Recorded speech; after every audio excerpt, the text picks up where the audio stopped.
La vie m'a donné, la mort veut me détruire. L'amour m'a fait ressentir et la tristesse m'a fait pleurer. La vie m'a donné des instants inoubliables, comme des rencontres mémorables. La vie m'a prouvé que les obstacles sont surmontables, malgré le fait que certains paraissent incroyables.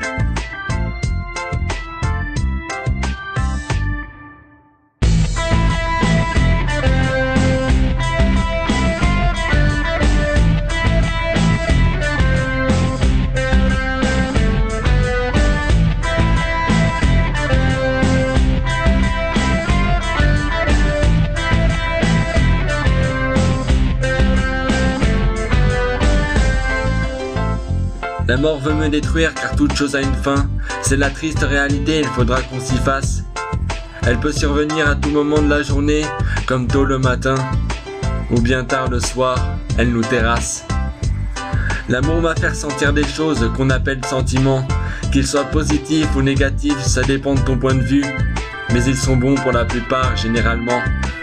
La tristesse m'a fait pleurer parce que je ne suis pas insensible. Je suis un être humain, pas une pierre.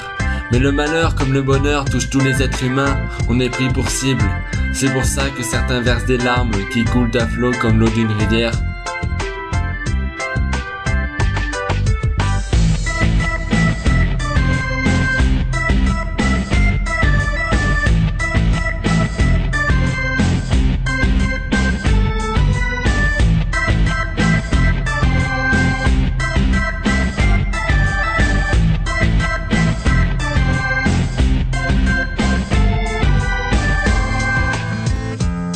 Ma mère me réconforte, mais la société me critique. La paix veut que l'union soit forte, mais la guerre nous nique. Ma mère me réconforte parce qu'elle sait que la vie peut être dure, que quand on vit une période difficile, grande peut être la blessure. Elle continue d'être là pour moi, malgré que le temps lui fasse des courbatures.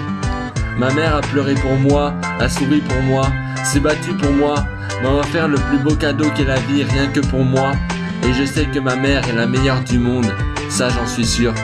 La société me critique parce que je ne suis pas conforme à ses critères. Elle veut qu'on vive comme elle le dit, et pas à nos manières. Qui a dit qu'on n'avait pas besoin de blancs, de noirs, de métis et d'asiatiques? Qui a dit que les handicapés, les homosexuels, les catholiques et les islamistes ne sont pas comme nous? Et puis franchement, qui on est pour qu'on les critique? La paix veut que l'union soit forte, pour qu'on arrête de s'entretuer. Pour qu'à l'avenir l'on se serre la main gentiment, que l'on puisse se tutoyer ou se vouvoyer, sans le faire méchamment. La guerre nous nique, et comme le montre Guernica, c'est terrible. Et quand on est sur un champ de bataille et qu'on voit des soldats morts joncher le sol, il n'y a rien de plus horrible. Prenons conscience que chaque jour il y a plein de victimes. Arrêtons-nous là, la guerre est un crime.